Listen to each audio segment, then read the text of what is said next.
So hello good morning, कैसे हो आप सब लोग। और आज हम आ गए हैं क्लास 10th के ग्रेविटेशन नाम के फिज़िक्स के एक चैप्टर को पढ़ने के लिए। ठीक है, आज का टॉपिक हमारा ग्रेविटेशन होने वाला है। हमको देखना है ग्रेविटेशन, ग्रेविटी वगैरह क्या होती है, कैसे होती है, किस तरीके से काम कर रही है। थोड़ा सा फिजिकल एनालिसिस इसके ऊपर, थोड़े से रिलेटेड न्यूमेरिकल्स क्वेश्चंस जो आप लोग 10th स्टैंडर्ड के बोर्ड में बहुत हेल्प करने वाले हैं। ये आपके फिजिक्स का सबसे पहला चैप्टर है, तो होपफुली मैं चाहता हूँ कि आप लोग अच्छा इंप्रेशन डेवलप करो फिजिक्स को लेकर के। तो मैं तुमको सिंप्लीफाई करके ये चैप्टर थोड़ा सा बहुत जितना हो सके उतना ईजी करके समझाने की कोशिश करता हूँ। ठीक है, तो हम बात कर रहे हैं ग्रेविटेशन की। ग्रेविटेशन शब्द जो है, जिसको हम हमारी भाषा में जानते हैं, उसको हम बोलते हैं ग्रेविटी। ठीक है, ग्रेविटी आप लोगों ने क्या किया हुआ है, ग्रेविटी आप लोगों ने एक्सपीरियंस किया हुआ है। हम लोगों में से सब लोगों को पता है ग्रेविटी क्या है। अगर तुम सरफेस पर रहते हो किसी भी प्लेनेट के, तो प्लेनेट क्या करता है, तुमको अपने की तरफ अट्रैक्ट करके रखने की कोशिश करता है। इस फोर्स को या इस फिनोमिना को हम क्या बोलते हैं, ग्रेविटी बोलते हैं, जिस सेंस में हम इसको समझते हैं। ठीक है, लेकिन हमारी समझ और एक्चुअल में जो समझ है, हमारा एक्सपीरियंस और रियलिटी में जो डिफरेंसेस हैं, वो सारे डिफरेंसेस को हम फिजिक्स के साथ पढ़ने की कोशिश करने वाले। तो ग्रेविटी का फोर्स जैसे तुम लोगों ने समझा हुआ है, तो ग्रेविटी तुम लोगों के एक्सप्लेनेशन के हिसाब से तुम्हारे ऊपर पड़ता हुआ वो फोर्स है जो तुमको अर्थ की तरफ बाइंड करके रखा हुआ है। पर ग्रेविटी सिर्फ इतने पे ही अपने डेफिनेशन को लिमिट करके नहीं रखती है। ग्रेविटेशनल फोर्स एक ऐसा फोर्स है जो हर सेलेस्टियल बॉडी एक दूसरे के ऊपर डालते रहती है। ठीक है, इसके डेफिनेशन को समझना, इस कॉन्सेप्ट को समझना थोड़ा सा ट्रिकी हो सकता है। तो इसको समझने के पहले हम क्या है ना, हम इस फोर्स को, अगर हम ग्रेविटी बोलते हैं, तो हम इसको थोड़ी देर के लिए ऐसे बताने की कोशिश करेंगे कि ये क्या है, ग्रेविटेशनल फोर्स है। थोड़ी देर के लिए ऐसा मैं बोलूँगा कि ये क्या है, एक टाइप का ग्रेविटेशनल फोर्स। अब ग्रेविटेशनल फोर्स के एक एक एस्पेक्ट हम देखेंगे, तो सबसे पहला एस्पेक्ट जिसके बारे में हमको पढ़ना है, that is nature of gravitational force. ठीक है, ये ग्रेविटेशनल फोर्स जो है वो कैसा फोर्स है, इसका नेचर क्या है, इसको हम समझने की कोशिश करते हैं। तो ग्रेविटेशनल फोर्स एक नॉन कॉन्टैक्ट फोर्स है। किसी भी चीज़ को कांटेक्ट किए बिना भी ग्रेविटेशनल फोर्स क्या कर सकती है, काम कर सकती है। ठीक है, तो सबसे पहला की फैक्टर या सबसे पहला नेचर जो है ग्रेविटेशनल फोर्स का, वो क्या है, gravitational force is a non contact force. Second, this is a weak force. Hard है थोड़ा सा इस बात को एक्सेप्ट करना, ठीक है। धीरे धीरे जब तुम स्ट्रॉन्ग फोर्सेज और week forces, contact forces, non contact forces के बारे में पढ़ोगे, तो वो टाइम पे तुमको ये बातें समझ में आना शुरू हो जाएंगी। मैं तुमको बेसिक्स बता रहा हूँ ताकि समझ में आ जाए। तो ग्रेविटी का फोर्स एक्ट करने के लिए किसी भी तरीके के कॉन्टैक्ट होने की जरूरत नहीं होती। ऐसे एग्जाम्पल्स और कौन से हैं, जैसे मैग्नेटिक फोर्सेज हो गया, ठीक है, इलेक्ट्रोस्टैटिक फोर्सेज होते हैं। ऐसे बहुत टाइप के फोर्सेज हैं जिनके अंदर क्या होता है कि कांटेक्ट करने की जरूरत नहीं। और अगर मुझको इस दीवार को पुश करना हो पीछे, तो मुझको इसको कांटेक्ट करना पड़ेगा। तो वो टाइप के फोर्स को हम क्या बोलना स्टार्ट कर देंगे, कॉन्टैक्ट फोर्स बोलना स्टार्ट कर देंगे। ठीक है, तो सबसे पहली बात, तो gravitational force is a non contact force, gravitational force is a weak force. Third चीज जो इसके अंदर पढ़नी है कि gravitational force has infinite range. इसकी जो रेंज होती है वो इनफाइनाइट होती है। ठीक है, बहुत दूर तक, दूर दूर तक क्या बोलूं, इनफाइनाइट ही होती। कोई भी बॉडी कहीं पर भी हो, पोजेस करके दूसरी बॉडी को किसी ना किसी तरीके से अपनी तरफ अट्रैक्ट करने की कोशिश करते ही रहती है। इससे हमको इसके फोर्थ नेचर के बारे में समझ में आता है कि ये forces are only attractive and not repulsive. ठीक है, तो ये बात हमको यहाँ पे समझ में आ गई है कि ग्रेविटेशनल फोर्स को अगर मैं एनालाइज करने की कोशिश करता हूँ, तो मुझको लगता है कि gravitational force is a force which has a certain type of nature. The nature of the force is that it is a non contact force, it is a weak force, it has an infinite range and it is only attractive not repulsive. अगर आप magnet के north pole south pole को connect करने की कोशिश करोगे तो एक दूसरे को अट्रैक्ट करते हैं, तो और वहीं पर अगर आप नॉर्थ पोल को कनेक्ट करने की कोशिश करोगे तो एक दूसरे को रिपेल करते हैं। तुम लोगों ने वो बात देखा, पॉजिटिव चार्ज को रिपेल करता है, पॉजिटिव चार्ज नेगेटिव चार्ज को अट्रैक्ट करता है। वहाँ पे हमको रिपल्सिव फोर्सेज भी देखने को मिलते हैं, पर किसी प्लैनेट को दूसरे किसी प्लैनेट को रिपेल करते नहीं देखा होगा ना। आपने कभी देखा होगा कि अर्थ क्या कर रही है, कि किसी बॉडी को रिपेल कर रही है, अपने आप से दूर कर रही है। ठीक है, हर पॉइंट पे ग्रेविटेशनल फोर्स कैसा फोर्स होता है, which is only attractive and non repulsive. तो ग्रेविटेशनल फोर्स को डिफाइन करने की बारी आ जाएगी। तो gravitational force can be defined as a force of attraction between two celestial bodies which have non-contact nature, which are forces that are weak having infinite range।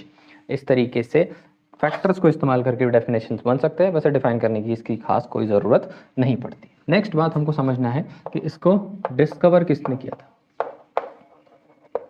Discover करने की बात आ जाएगी तो this was discovered by Newton, सभी जानते हैं।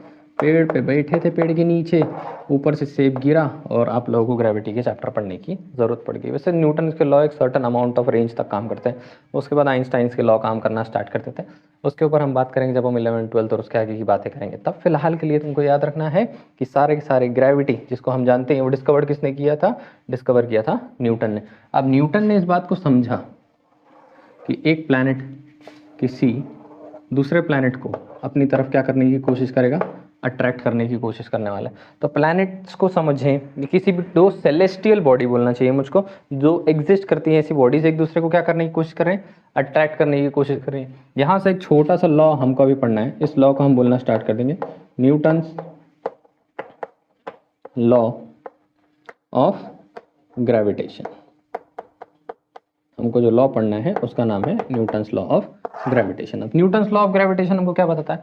Newton's law of gravitation हमको बताता है कि जो दो बॉडीज आपस में एक दूसरे को अट्रैक्ट करने की कोशिश कर रही है, they are trying to attract each other with a force. अब इसका मास अगर m1 कंसिडर कर लो, इसका मास अगर मैं m2 कंसिडर कर लूँ, और इनके सेंटर्स के बीच के डिस्टेंस को अगर मैं r कंसिडर कर लेता हूँ, तो न्यूटन ने ये फाइंड आउट किया था कि force is directly proportional to product of masses of the two body. Force is directly proportional to product of masses of the two bodies. और second चीज जो उन्होंने फाइंड की थी, that was force is inversely proportional to square of distance between them. अगर ये बात को जनरली ही समझने की कोशिश करो तो आप लोगों से ऐसा साधारणतः पूछा जा सकता है कि अगर बॉडी बहुत बड़ी होगी तो वो फोर्स ऑफ अट्रैक्शन ज़्यादा लगाएगी, ऑब्वियस है। अगर दो बड़ी बड़ी बॉडीज़ होंगी तो वो एक दूसरे पे ज़्यादा फोर्स ऑफ अट्रैक्शन लगाएंगी, वो भी ऑब्वियस बात है। अगर दो बॉडीज़ बड़ी हैं, इनका मतलब तो यही होगा ना कि उनका मास बहुत ज़्यादा है, तो अगर मास ज़्यादा है तो फोर्स भी ज़्यादा होगा। इसी वजह से force is directly proportional to the product of masses. अब प्रोडक्ट क्यों? प्रोडक्ट इसलिए क्योंकि इसका मास और इसका मास, दोनों का मास एक साथ मिलके काम कर रहा होगा ना, इसका भी बड़ा है इसका भी बड़ा है, तो उन दोनों का प्रोडक्ट ही है जो इन दोनों के बीच के फोर्स को इफेक्ट कर रहा होगा, ऑब्वियस है। ठीक है। सेकेंड चीज, force is inversely proportional to the distance.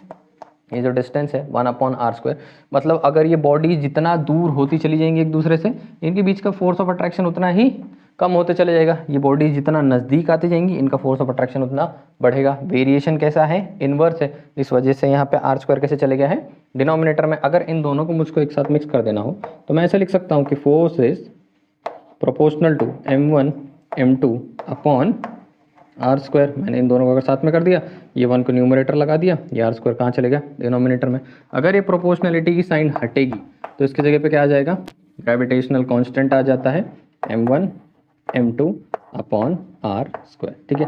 यहाँ पे से तुमको फर्स्ट फॉर्मूला इस चैप्टर का देखने को मिलता है, that is force of attraction या force of gravitation is g m1 m2 upon r²। यहाँ पे g की वैल्यू जो होती है वो हमेशा फिक्स रहती है 6.67 इंटू 10⁻⁻11 न्यूटन मीटर स्क्वायर पर kg स्क्वायर। ये बात हमेशा याद रखना है, ये भी तुम लोगों को लर्न कर लेना है। और ये वैल्यू जो है इसको हमने कैसे फाइंड आउट किया है? This value is find out experimentally. Experimentally हम लोगों ने ये वैल्यू फाइंड आउट करके देखा हुआ है। थोड़े प्लैनेट्स पे यहाँ, थोड़े सेलेस्टियल बॉडीज़ पे यहाँ वहाँ काम करके हमने इसको समझा हुआ है। ठीक है। इसको क्या बोलना स्टार्ट कर देते हैं? इसको हम एक्सपेरिमेंटली जी का वैल्यू बोलना स्टार्ट कर देते हैं। अब एक छोटा सा डेरिवेशन और है, उस डेरिवेशन का नाम है अर्थ ग्रेविटेशनल एक्सेलरेशन। अर्थ ग्रेविटेशनल एक्सेलरेशन। अब आप लोग बोलोगे ग्रेविटी ग्रेविटी कर रहे हो, अर्थ की ही तो बात हो रही थी, पर बेटा ऐसा नहीं। बात क्या है मालूम है कि मैंने यहाँ पे क्या बोला? मैंने यहाँ पे प्लैनेट बोला। ये कोई भी प्लैनेट्स हो सकते थे, कुछ भी डिफरेंट प्लैनेट्स हो सकते थे, कोई भी दो सेलेस्टियल बॉडी हो सकती थी, एक एस्टेरॉयड दूसरा एस्टेरॉयड हो सकता था, सन हो सकता था और कोई प्लैनेट हो सकता था। ये सब बातें जो थी वो जनरली किसके ऊपर कर रहे थे? हम किसी भी प्लैनेट के ऊपर लागू थी। ठीक है। लेकिन अब हम स्पेसिफिकली बात किसके ऊपर करने वाले हैं? अर्थ के ग्रेविटेशनल एक्सेलरेशन की बात करने वाले हैं। इसका मतलब क्या है कि अर्थ के ऊपर अगर कोई भी चीज़ गिरने की कोशिश करेगी नीचे की तरफ, तो ये किसी न किसी एक्सेलरेशन से तो नीचे गिरेगी, कुछ ना कुछ डिस्टेंस कवर कर रही है, कुछ ना कुछ स्पीड कवर कर रहा है, कुछ ना कुछ वेलोसिटी है उसका, तो उस वजह से क्या हो रहा है कि उसने कुछ ना कुछ एक्सेलरेशन गेन कर रखा है। वो एक्सेलरेशन हमको यहाँ पे क्या करना है, डिफाइन करके दिखाना है। अब मुझको तुमको एक बात और बतानी थी यहाँ पे कि जी एक्सपेरिमेंटली फाइंड आउट किया, अब लगे हाथ आगे, और ये यूनिवर्सल वैल्यू है। ये भी तुम लोगों को बात याद रखनी है कि जी हमने कैसा फाइंड आउट किया है, एक्सपेरिमेंटली फाइंड आउट किया है। सेकंड जी कैसा है, जी एक्सपेरिमेंटल वैल्यू है और यूनिवर्सल वैल्यू है, यूनिवर्सल कांस्टेंट है। इसका मतलब ये समझने की कोशिश करो कि अगर तुम अर्थ को छोड़ के मून पे चले जाओ, मून को छोड़ के मार्स पे चले जाओ, किसी भी प्लैनेट पे चले जाओ, ये जी के वैल्यू में बदलाव आने वाला नहीं है। ठीक है, किसी भी तरीके से जी की वैल्यू जो है वो चेंज नहीं होगी। ठीक है, इतनी बात तुम लोगों को याद रखना है। इन सारी बातों को कंसिडर करके हमको ये देखना है कि अर्थ के ऊपर अगर कोई भी चीज़ गिरने की कोशिश करे, अगर अर्थ के ऊपर, ये समझो अर्थ का सरफेस है, तो मैं किसी चीज़ को अगर ऊपर से रिलीज कर दूं तो ये नीचे की तरफ आएगा, तो कितने एक्सेलरेशन से नीचे की तरफ आएगा। ठीक है, तो नीचे की तरफ मूव कर रहा है। अगर ग्रेविटी को समझने की कोशिश करो, थोड़ा सा फिगर में छोटा बनाऊंगा स्पेस कंजर्व करने के लिए, अगर ध्यान से समझने की कोशिश करो तो कोई भी ऑब्जेक्ट, जो भी ऑब्जेक्ट है वो नीचे की तरफ क्या हो रहा है, नीचे की तरफ गिरने की कोशिश कर रहा है। ये बॉडी है जिसका मास होगा छोटा m, ये बॉडी है इसका मास होगा बड़ा M, ये अर्थ है अपना।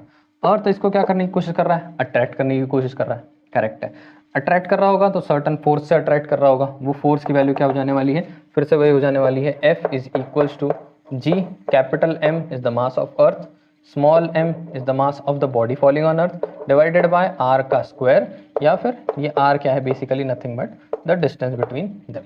अब फोर्स, इसके ऊपर फोर्स कौन सा लग रहा है, इस बॉडी को ध्यान से देखो, तो ये नीचे की तरफ अट्रैक्टिव फोर्स लग रहा है। ठीक है, force is nothing but weight, तो फोर्स को हम क्या लिख सकते हैं, mg। ठीक है, मास इनटू फोर्स की वैल्यू हम जानते हैं, 8th-9th में हमने पढ़ा है, मास इनटू एक्सेलरेशन। यहाँ पे एक्सेलरेशन नीचे की तरफ हो रहा है, that is acceleration due to gravity, तो मैंने उस एक्सेलरेशन क्या कंसीडर कर लिया, mg। f की जगह मैंने mg डाल दिया, g m अपॉन r का स्क्वायर। ठीक है, अब ये m इसका मास, ये m इसका मास क्या कर जा रहा है, एक दूसरे को कैंसिल आउट कर जा रहा है, g is equals to G m upon r का। ठीक है, हम यहाँ तक आ चुके हैं। अब अगर मैं g को फाइंड आउट कर लूँ तो मुझको अर्थ के ग्रेविटेशनल एक्सेलरेशन के बारे में पता चल जाएगा। करेक्ट है, g के लिए मुझको इस कैपिटल G की वैल्यू डालनी पड़ेगी, that is 6.67 into 10⁻⁻11। m is nothing but mass, that is 6 into 10⁻24 kg के आसपास।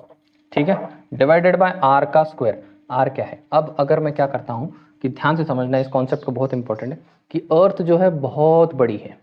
ठीक है, और हम एक बहुत छोटे अमाउंट ऑफ डिस्टेंस पे से गिराने की कोशिश कर रहे हैं। जैसा अर्थ का रेडियस जो है 6400 किलोमीटर्स के आसपास है। ठीक है, इतना बड़ा रेडियस है, और मैं कोई बॉडी है जिसको 1 किलोमीटर से नीचे गिराने की कोशिश कर रहा हूँ। तुम सोचो कि अर्थ के सेंटर से ऊपर तक का डिस्टेंस 6400 और 1 किलोमीटर कितना डिफरेंस क्रिएट करोगा, कोई माइनर डिफरेंस नहीं क्रिएट करेगा।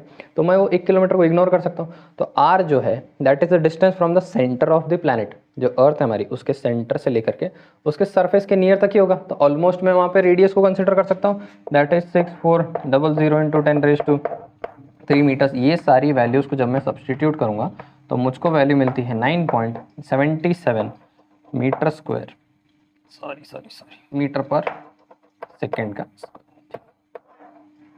ये हमारा ग्रेविटेशनल एक्सेलरेशन है। जी की वैल्यू कहीं कहीं 9.8 मीटर पर सेकेंड स्क्वायर भी रखी जाती है।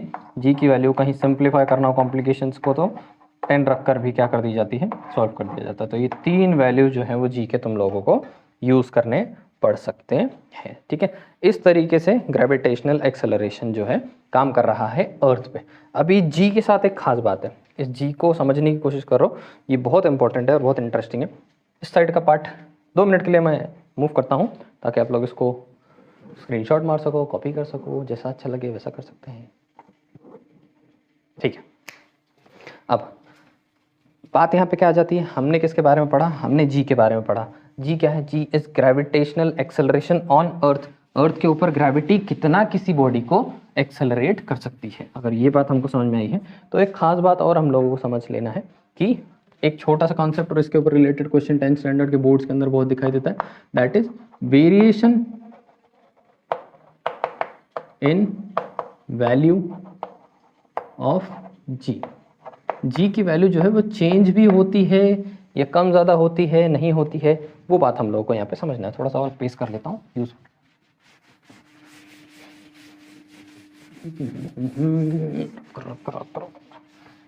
हो गया।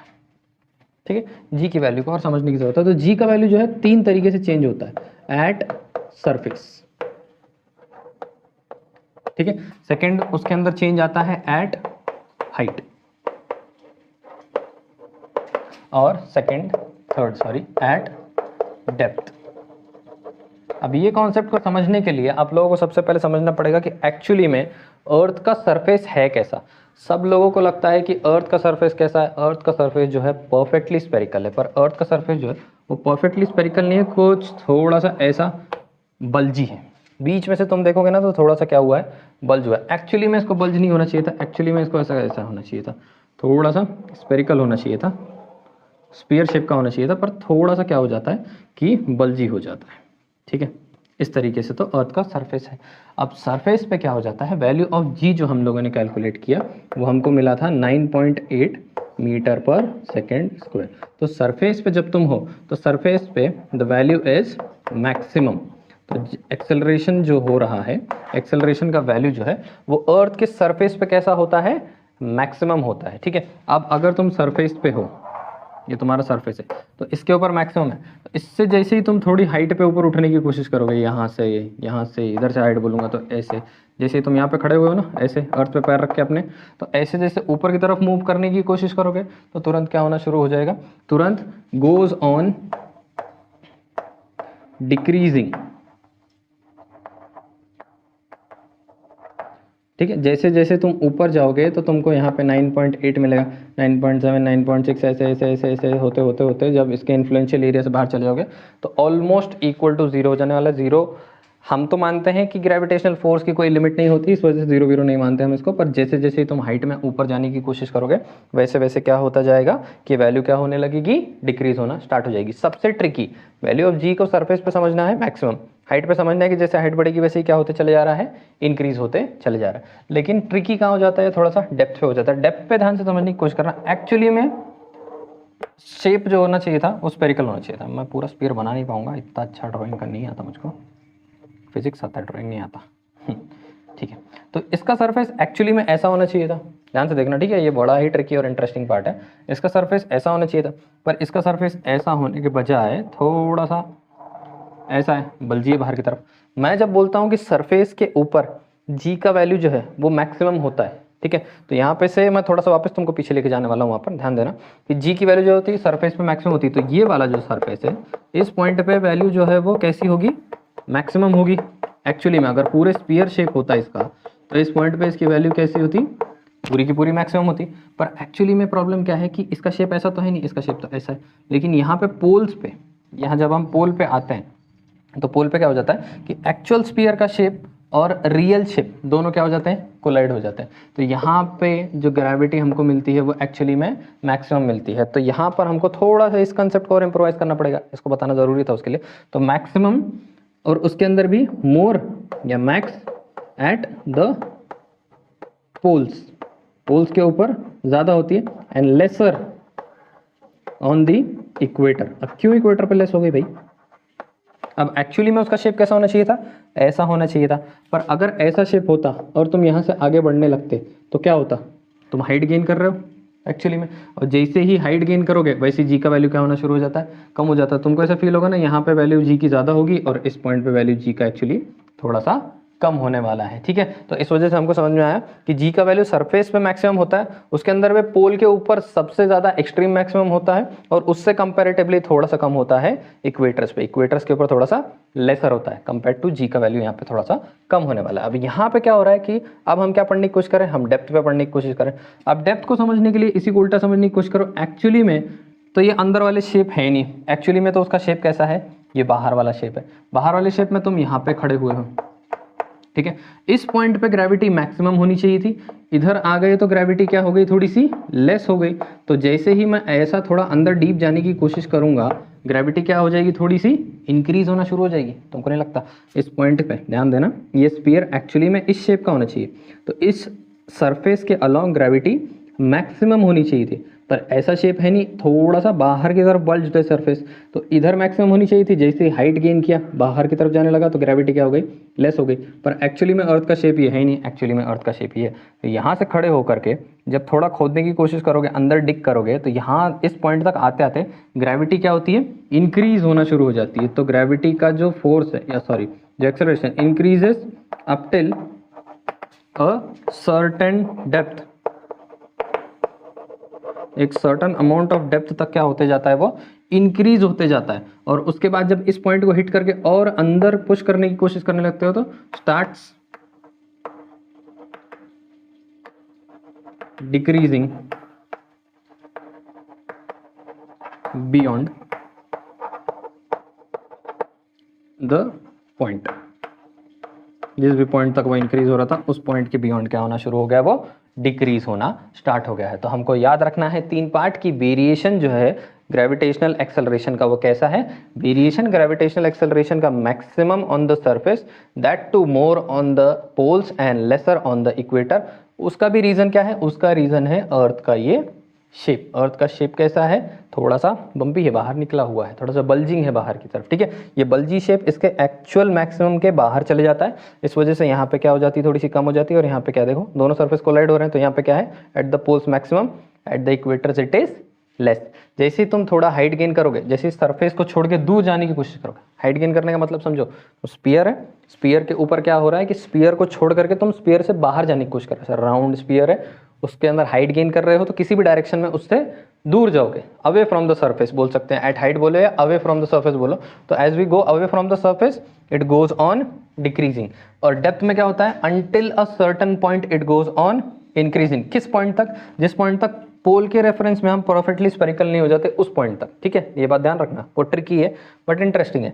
फिर एक सरफेस के जब इस पॉइंट पे हैं हम पोल के, तो इसके सरफेस के अलोंग अगर स्पीयर बन जाए, उस पॉइंट तक तुम्हारी ग्रेविटी क्या होती जाएगी, इंक्रीज होते जाएगी। उस पॉइंट के बाद अगर तुम और डिक करते जाओगे तो वो क्या होती जाएगी, डिक्रीज होते जाती है, सेंटर तक एकदम डिक्रीज हो जाने वाली है, ठीक है। तो this was variation of gravitational acceleration due to height, depth and surface, ठीक है। 2 सेकंड में तुम लोग इसको भी कॉपी करोगे और हम फटाक से मूव करेंगे अपने नेक्स्ट पॉइंट में।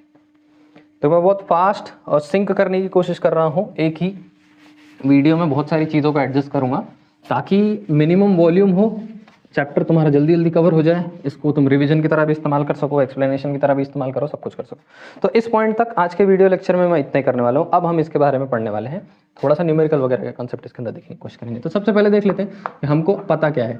हमको अभी तक पता चला कि फोर्स होता है जिसकी वैल्यू या जिसका इक्वेशन कुछ ऐसा है। जी का वैल्यू मुझको समझ में आया, कितना है, 6.67 इंटू 10⁻⁻11 न्यूटन मीटर स्क्वायर पर केजी स्क्वायर होता है। सेकेंड चीज़ हमने फाइंड आउट की कि छोटा वाला जी ग्रेविटेशनल एक्सेलरेशन, इसका वैल्यू 9.8 मीटर पर सेकेंड स्क्वायर है। इतने न्यूमेरिकल्स, मतलब इन चीज़ों से रिलेटेड न्यूमेरिकल और ये फॉर्मूले से रिलेटेड न्यूमेरिकल अभी हम लोगों को सॉल्व करने हैं। और इससे रिलेटेड जो भी कॉन्सेप्ट है वो कॉन्सेप्ट हम लोगों ने अभी देखा हुआ है, ठीक है। अब ये कॉन्सेप्ट और न्यूमेरिकल को समझने की कोशिश करते हैं। तो इससे क्या है कि आप लोगों के स्क्रीन पे आपको दिख रहा होगा एक प्रॉब्लम। अब ये प्रॉब्लम क्या बोलता है, मेरे पास तो बुक में है, आप लोग स्क्रीन पे देख सकते हो, ठीक है। तो 2 लोग हैं, 2 पर्सन हैं जिनका नाम लिया हुआ है महेंद्र, विराट वगैरह वगैरह। अब इनका जो है वो एक दूसरे से कितने डिस्टेंस पे बैठे हुए हैं, 1 मीटर्स। इन लोगों के मासेस दिए हुए हैं हमको 75 kg and 80 kg respectively. And what is the gravitational force between them. हमको क्या बोला, हमको बोला फाइंड द ग्रेविटेशनल फोर्स। चलो देखते हैं, मैं लिखता हूँ गिवन। बताया मुझको क्या क्या है, मुझको 2 बॉडीज़ के बारे में बताया। पहले बॉडी का मास मैं लिख लेता हूँ m1, that will be 75 kg। Second body का मास दैट इज 80 kg, और दोनों एक दूसरे से कितने डिस्टेंस पे बैठे हुए हैं, r, that is 1 meter. Find the force of gravity, gravitational forces के अंदर याद रखना है। तो मास हमेशा kg में रहेगा तुम्हारा, ठीक है। डिस्टेंस तुम लोगों को रखना है हमेशा मीटर्स में। 2 बातें याद रखनी है, ठीक है। अब मास के साथ तुमको पता होना चाहिए कि 1000 grams is equals to 1 kg। Meter के लिए तुम लोगों को याद रखना है कि 1000 meters is equals to 1 kilometer. 100 centimeter is equals to 1 meter. तो अगर तुमको सेंटीमीटर में दिया है, किलोमीटर में भी दिया है, तो तुम लोगों को लास्ट में उसको किस में कन्वर्ट करना है, वापस से मीटर के अंदर ही कन्वर्ट करना होगा, क्योंकि हम जब सॉल्व करेंगे तो हम मीटर रख के सॉल्व करेंगे। उसका रीज़न अब आप लोग पूछ सकते हो किलोमीटर में रख के क्यों नहीं सॉल्व कर सकते। देखो भाई कैसा है कि F इज इक्वल्स टू ऐसा फॉर्मूला डालोगे GMM अपॉन R का स्क्वायर। तो यहाँ पे जब G को पकड़ोगे, G की वैल्यू यहाँ पे डालोगे 6.67 इंटू 10⁻⁻11। तो इसकी यूनिट को ध्यान से देखो, इसके अंदर डिस्टेंस को मीटर स्क्वायर रखा गया था और मास को केजी रखा गया था। अगर यहाँ पे तुमको किलोमीटर करना हो मीटर की जगह पे, तो ये वैल्यू में कुछ ना कुछ चेंज आ जाएगा। यहाँ पे केजी से अगर तुमको ग्राम करना है तो ये वैल्यू में कुछ ना कुछ चेंज आ जाएगा। तो अगर तुमको ग्राम में रख के सॉल्व करना है तो ग्राम में रख के सॉल्व करो, कोई प्रॉब्लम नहीं। पर इसको बदलो, फिर यहाँ पे डिवाइड बाय 1000 इंटू 1000 करो, तब जाके ये वैल्यू चेंज होगी। फिर वो चेंज्ड वैल्यू को यहाँ पे डालो। लेकिन हमेशा एक बात याद रखना, जब भी न्यूमेरिकल सॉल्व करते रहोगे तो वो टाइम पे जब भी तुम एक आध इसके अंदर जैसे क्वेश्चन दिया हुआ है ना कि तो फोर्स है, जी है, मास है, आर स्क्वायर है, इसके अंदर एक कांस्टेंट होता है हमेशा जी। इस कांस्टेंट की यूनिट पे ध्यान दिया करो, newton, meter square, KG square, और इन सब के जो भी यूनिट है वो इसके अकॉर्डिंगली ही सेट कर दिया करो मोस्ट ऑफ द टाइम। तो आंसर भी तुम्हारा वो most of the time system में रहेगा।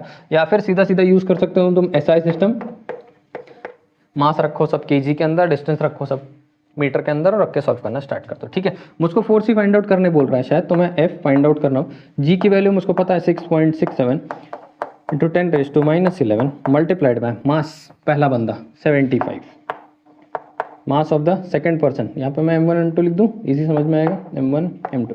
ये दो मासेस की बात होगी हमेशा, जो भी दो चीज़ें इन्वॉल्व हैं उन दोनों के मास यहाँ पे डालने होंगे। M1 M2 लिखो, कैपिटल M स्मॉल m लिखो, कैसे भी लिखो कोई फर्क पड़ता नहीं। Multiplied by 80 divided by R का स्क्वायर, R इज 1 का स्क्वायर हार्डली मैटर्स। ठीक है, ये तुमको क्या करना पड़ेगा अब, 6.67 into 75 into 80 into 10⁻⁻11 divided by 1 का स्क्वायर, 1 क्या फ़र्क पड़ने वाला है।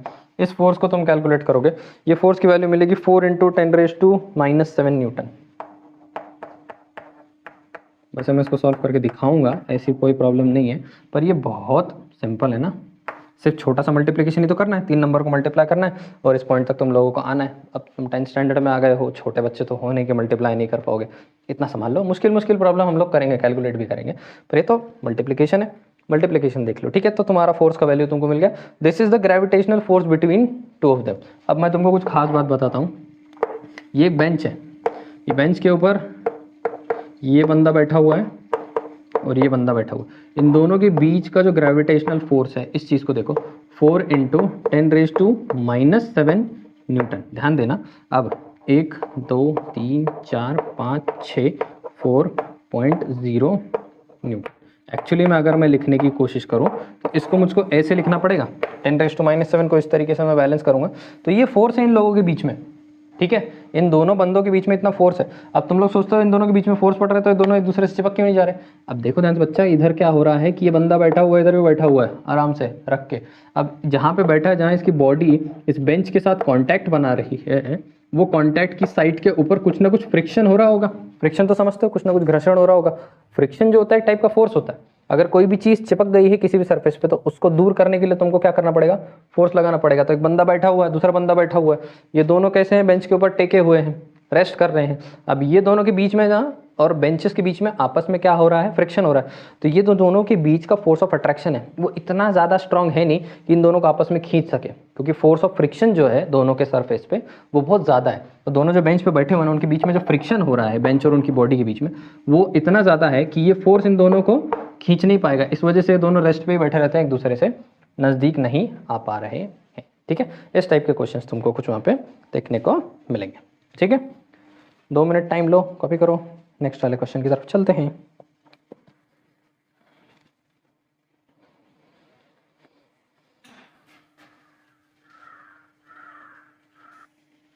कर लिया, चलें नेक्स्ट क्वेश्चन की तरफ। 2-3 क्वेश्चन है और ऐसे उन सबको सॉल्व करेंगे और क्लोज करेंगे। एक छोटा सा कॉन्सेप्ट है और मास और वेट, वो करके फिर क्लोज करेंगे, इजी हो जाएगा। बहुत इंटरेस्टिंग है। फिजिक्स को ना इंटरेस्टिंग नज़रिए से देखना चाहिए। फिजिक्स क्या है, फिजिक्स तुम्हारे अगल बगल की लाइफ है, किस तरीके से काम कर रही है, कुछ भी तो डिफरेंट नहीं हो रहा। तुम हमेशा से पत्थर, बॉल, दुनिया की चीज़ें ज़मीन पे गिरते देख रहे हो। तुम लोग देखते हो कि जैसे जैसे वो नीचे आता है वैसे वैसे उसकी स्पीड बढ़ते रहती है। एक सर्टन वेट है, जितना हैवी पत्थर नीचे फेंकोगे, ऊपर फेंकोगे, नीचे आएगा, वो उतनी स्पीड से आने वाला है। ये सारे फिनोमेना तुम लोगों ने होते हुए देखे हुए। ऐसा कुछ भी फिनोमेना इसके अंदर नहीं हो रहा जिनको देख करके तुमको लग रहा होगा कि कुछ नया है। तो ग्रेविटी वगैरह तो बहुत बेसिक चीज़ है ना, बस तुमको यूनिवर्सली अब ये बताई जा रही है कि ग्रेविटी किस तरीके से हर जगह वैलिड है। सिर्फ तुम्हारे पत्थर फेंकने पे ही वैलिड नहीं थी, रॉकेट्स हो गए, एरोप्लेन्स हो गए, बिल्डिंग्स के ऊपर काम चल रहा है, इंटरसेलेस्टियल बॉडीज़ हैं, दुनिया की बातें हैं जिनके ऊपर हर जगह ग्रेविटेशनल फोर्स को समझना ज़रूरी है, क्योंकि फिज़िक्स जो है हमको फंडामेंटल्स बताता है लाइफ के। फिज़िक्स नहीं होता तो हमारे सिर पे लाइट नहीं होती, फिज़िक्स नहीं होता तो फ़ैन नहीं होता। इसके लिए फिज़िक्स को समझना ज़रूरी है ताकि तुम लोग भी आगे बढ़ के कुछ ऐसा इन्वेंट कर सको जो लाइफ को और कंफर्टेबल, सिंथेटिक बना सके, कुछ रियल बना सके, थोड़ा और ईजी कर सके लोगों के लिए, सर्वाइवल के चांसेस और बढ़ा सके। करेक्ट है?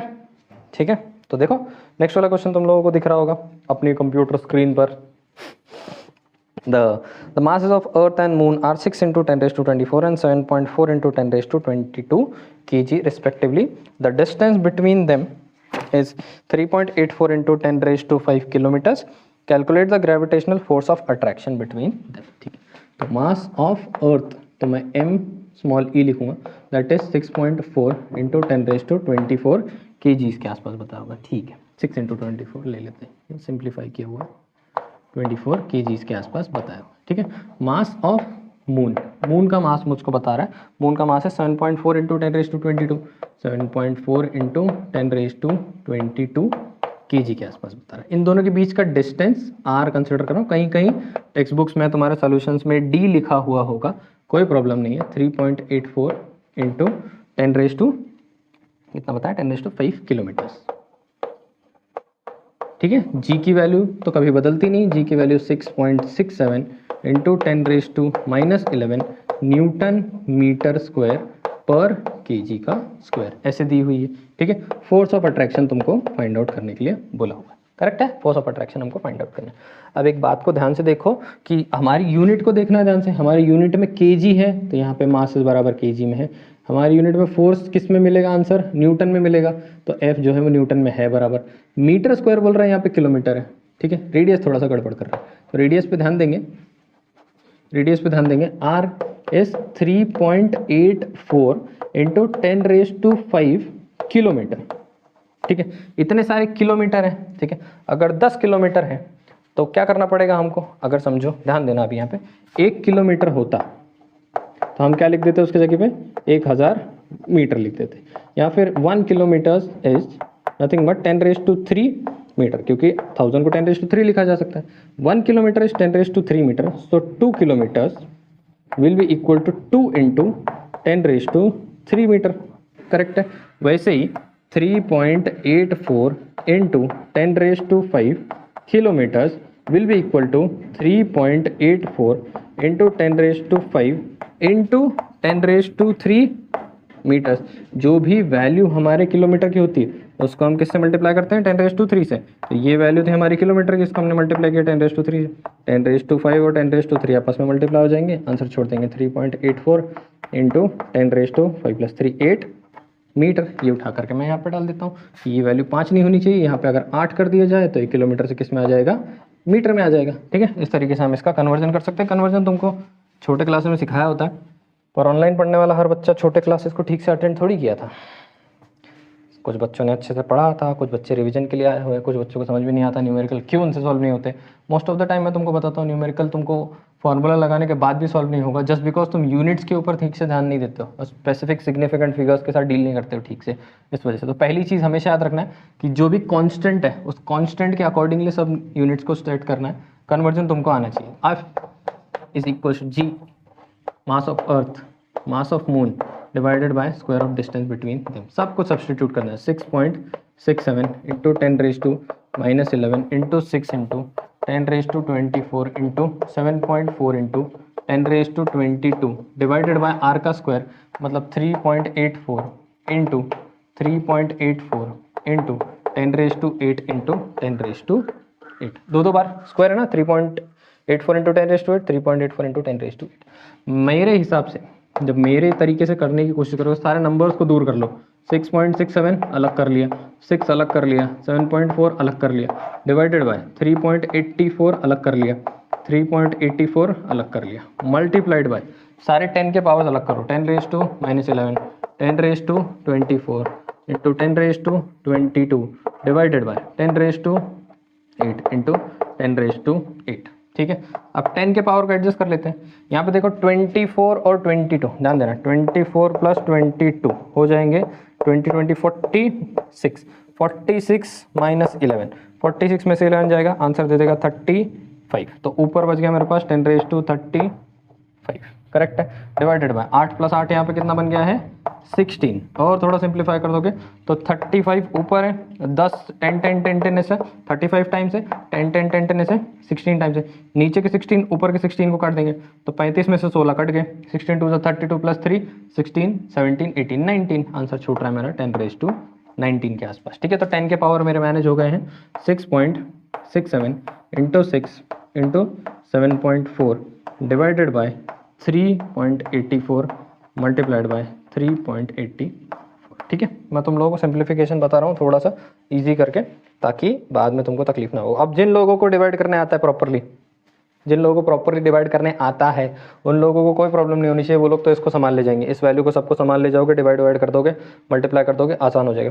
कुछ बंदे होंगे जिनको डिवाइड करने नहीं आता, मैं बता रहा हूँ, कुछ लोग होते हैं जिनको डिवाइड करने नहीं आता, उसके वजह से उनके न्यूमेरिकल अटक रहे हैं, दुनिया के टीचर्स उनको पढ़ा दे रहे हैं, दुनिया के ऑनलाइन वो लोग अटेंड कर रहे हैं, लेकिन इधर आने के बाद अटक जाएगा, इसको वो सॉल्व नहीं कर पाएगा। ऑब्वियस है, बहुत लोगों के साथ ऐसे होता है। ठीक है, इसको सॉल्व करने का मैं एक बहुत बेसिक जुगाड़ तुमको बताता हूँ।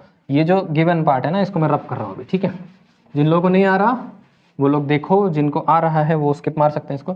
6.67 को मैं लिख सकता हूँ 667 मल्टीप्लाइड बाय 6 मल्टीप्लाइड बाय 7.4 को लिख दूंगा 74 डिवाइडेड बाय 3.8 को लिखूंगा 384, 3.84 को लिखूंगा 384। ठीक है, बगल में बैठा है 10⁻19, उसको छोड़ दो वैसे। ठीक है, 6.67 यहाँ पे पॉइंट था, ये पॉइंट यहाँ से हटेगा तो डिनोमिनेटर में क्या आ जाएगा 100।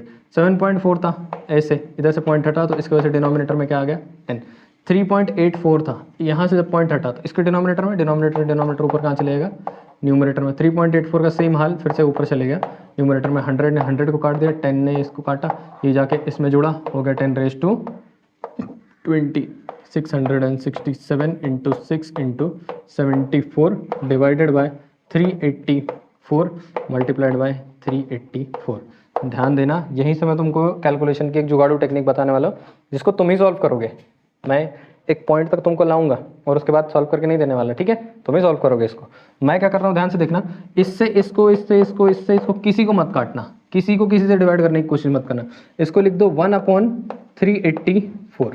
ठीक है, मल्टीप्लाइड बाय वापस 1/384 multiplied by 667 into 6 into 74 into 10⁻20। ठीक है, तो मैंने क्या किया, डिनोमिनेटर को थोड़ा सा बगल में पुश कर दिया, 1/384 1/384 इंटू 667 इंटू 6 इंटू 74 इंटू 10⁻20 करके इसको क्या कर दिया, थोड़ा सा साइड में पुश कर दिया।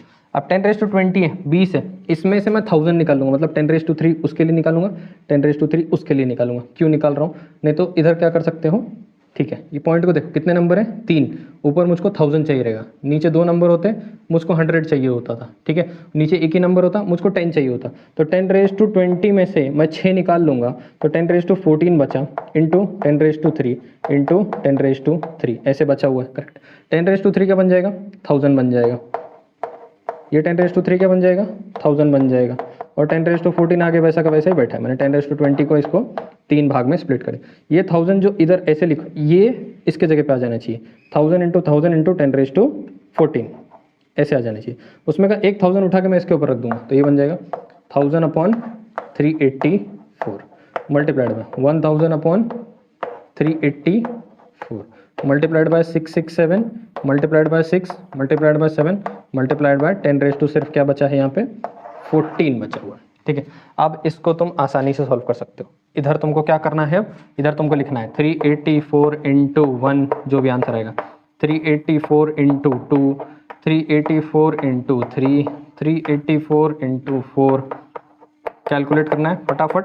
फिर 1000 को डिवाइड कर रहे हो, किससे डिवाइड कर रहे हो 384 से, 1 से जाएगा, 2 से जाएगा, 3 से जाएगा, कुछ ना कुछ तुमको आंसर छोड़ देने वाला है। वो आंसर, इसका जो भी आंसर हुआ ऑटोमेटिकली इसका भी आंसर बन गया।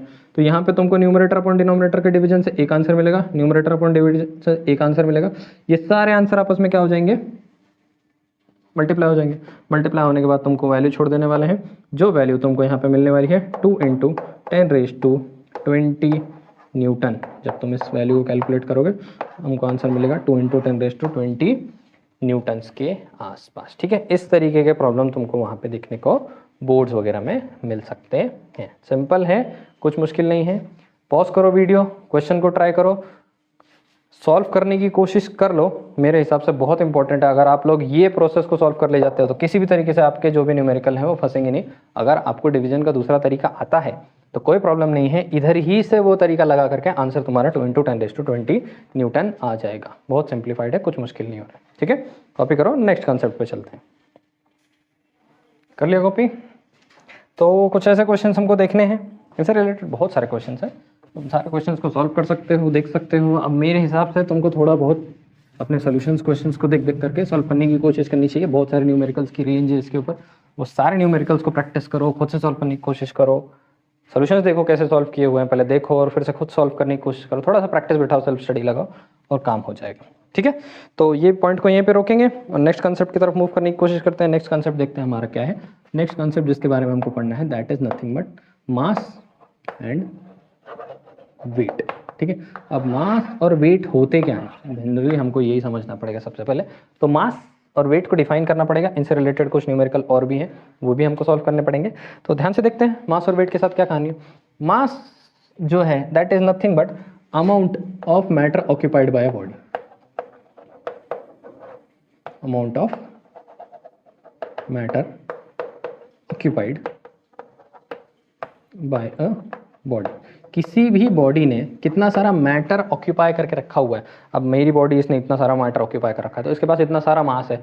तुम्हारी बॉडी ने कुछ certain different amount of mass occupy करके, मैटर ऑक्यूपाई करके रखा हुआ है, तो उसका मास जो है वो डिफरेंट है। सबकी बॉडीज यहाँ पे ये कैसे ना, एक इंट्रिंसिक प्रॉपर्टी है। इंट्रिंसिक प्रॉपर्टी समझते हो? जैसे तुम बोलोगे कि धरती किसने बनाई, भगवान ने बनाई, तो भगवान किसने बनाया, तो डिफाइन कर पाना थोड़ा सा भगवान को वो पॉइंट में मुश्किल हो जाता है ना। तो ये इंट्रिंसिक प्रॉपर्टीज होता है जिनको फर्दर और ज़्यादा फंडामेंटली डिफाइन नहीं किया जा सकता। इनको बेसिकली हमको ऐसे डिफाइन करके समझना पड़ता है, एक्सपीरियंस करना पड़ता है, एक्सेप्ट करना पड़ता है। तो मास के साथ भी वही कहानी है। Mass is nothing but the amount of matter occupied by a body. Weight, अब वेट क्या होता है? Weight is a force possessed by a body due to acceleration of the planet. जिस भी प्लैनेट पे है उस प्लैनेट के ऊपर जो भी एक्सेलरेशन है, वो एक्सेलरेशन के हिसाब से वो कितना फोर्स उस प्लैनेट के ऊपर डाल रहा है, वो उसके ऊपर डिपेंड करता है कि वो कितना ज़्यादा वेट कैरी कर रहा है। तो मेरी बॉडी ने एक certain amount of mass occupy करके रखा है।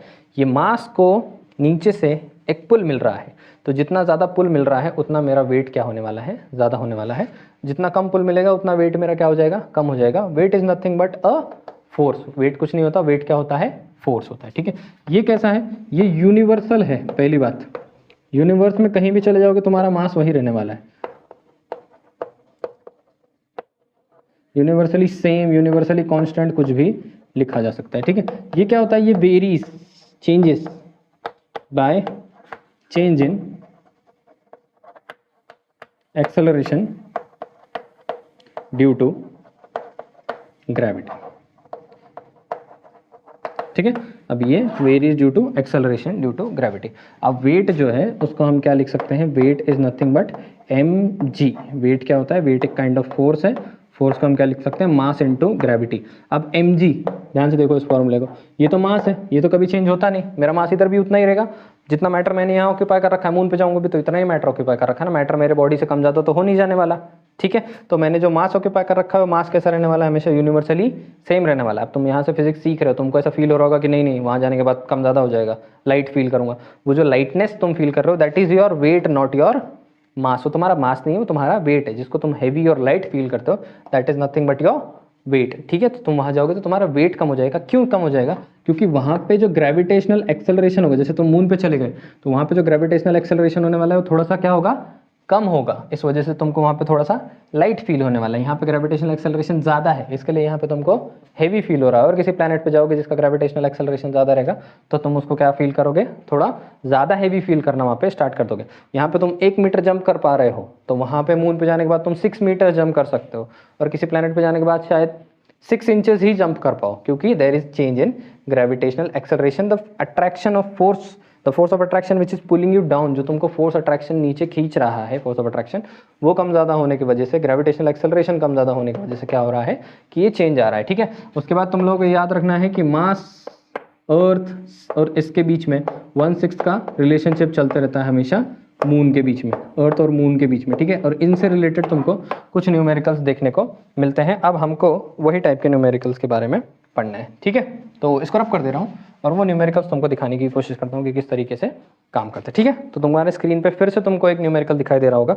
अब ये क्या बोलता है, the mass and weight of an object on earth is 5 kg and 49 Newton's, ठीक है। तो ऑन अर्थ पे इसका मास इज 5 kg, 5 kg इसका मास बताया हुआ है, और इसका वेट हमको कितना बता रहा है, 49 न्यूटन्स का बता रहा है, ठीक है। What will be the value on the moon, on moon हमको इसकी वैल्यू पता करना है कि मून पे जाने के बाद इसकी वैल्यू कितनी हो जाएगी, इसका मास कितना हो जाएगा वो हमको पता करना है, इसका वेट कितना हो जाएगा वो हमको पता करना है। If assuming that acceleration due to gravity on moon is 1/6 of that of earth, तो acceleration due to gravity that is g on moon is 1/6, मतलब 1/6 of acceleration due to gravity on earth, ठीक है। 1/6 है उसका, कोई बात नहीं। अब ध्यान से देखने की कोशिश करो, मैं मून पे बताने की कोशिश करता हूँ तुमको। सबसे पहले तो अर्थ के ऊपर उसका मास कितना है, 5 किलो, ठीक है। मैंने तुमको क्या बोला, amount of matter occupied by the body, ये मास यूनिवर्सली कैसा होता है, सेम होता है। तो अगर अर्थ के ऊपर 5 kg है तो मून पे जाने के बाद भी तो उतना ही रहेगा, यूनिवर्सली सेम ही है। तो अर्थ पे भी 5 kg, उधर जाने के बाद भी कितना हो जाने वाला है, 5 kg ही रहेगा, कम ज़्यादा तो हो नहीं जाएगा, ऑब्वियस है, ठीक है। अब यहाँ पे मुझको एक बात समझ में आती है, gravitational acceleration on moon is 1/6 of gravitational acceleration on अर्थ। अब वेट ऑन अर्थ, वेट जो है अर्थ पे वो कितना है, वेट अर्थ पे है 49, ठीक है। वेट कितना होने वाला है, वेट इज नथिंग बट, यहाँ पे 49 है, चलो ठीक है। इधर देखने की कोशिश करते हैं, यहाँ पे वेट विल बी वापस से मास इनटू ग्रेविटी, करेक्ट, ठीक है। मून पे हम कहाँ पर हैं, ऑन मून, ठीक है। अब या दैट वेट इज, मास तो उसका कितना है, mass is 5 into gravity on moon, ध्यान देना ये जी जो हम डाल रहे हैं this is on moon, weight on moon will be mass on moon and gravity on moon, mass तो सेम ही रहता सारी दुनिया में, तो weight on moon will be nothing but 5 times of gravity on moon is 1/6 the gravity on earth, ऐसे लिख सकता हूँ ना, gravity of moon is 1/6 the gravity of earth, इधर डाल दिया मैंने इसको, 5 into 1/6 into gravity on earth is 9.8, इस वैल्यू को तुम कैलकुलेट करोगे, आंसर तुमको मिल जाएगा 8.17 न्यूटन। तो तुम मून पे अगर चले जाते हो तो तुमको वहाँ पे अपना वेट कितना मिलेगा, 8.17 न्यूटन का मिलने वाला है। इससे रिलेटेड तुम्हारे क्वेश्चंस थोड़े बहुत बोर्ड में दिखाई देते हैं, कभी कभी दिखने के चांसेस भी होंगे इसको और ज़्यादा, क्योंकि वेट ऑन मून इतना, अगर इधर इतना वेट है तो उधर उतना वेट क्यों है, उधर उतना वेट है तो इधर कितना रहेगा, इस प्लैनेट पे इतना है तो उस प्लैनेट पे कितना रहेगा, इन दोनों के बीच में अगर वेट का इतना डिफरेंस है तो दोनों के ग्रेविटेशनल एक्सेलरेशन में कितना डिफरेंस है, ये टाइप के क्वेश्चन तुमको देखने को वहाँ पे मिल सकते हैं, ठीक है। फिर से एक राउंड आप लोग और कॉपी करोगे और हम मूव करेंगे हमारे लास्ट न्यूमेरिकल की तरफ, that will be the closer for the day। देखते हैं कॉपी करते हैं जब तक। तो इस पॉइंट पे हो जा रहा है आज का वीडियो लेक्चर हमारा ख़त्म। नेक्स्ट वाले लेक्चर के अंदर हम लोग देखने वाले हैं Kepler's law of planetary motion की, केपलर ने कैसे बताया कि प्लैनेट्स किस तरीके से रिवॉल्व करते हैं, वो बहुत इंपॉर्टेंट क्वेश्चन है, बहुत टाइम आपके बोर्ड्स के अंदर दिखाई देता है। और उसके बाद लास्ट में हम लोग काइनेमेटिक इक्वेशंस को कैसे सॉल्व किया जाता है, कैसे डील करते हैं उसके साथ, उन सारे पॉइंट के ऊपर चर्चा करने वाले हैं। तो wait for the second and the third lecture, तब तक के लिए बाय बाय।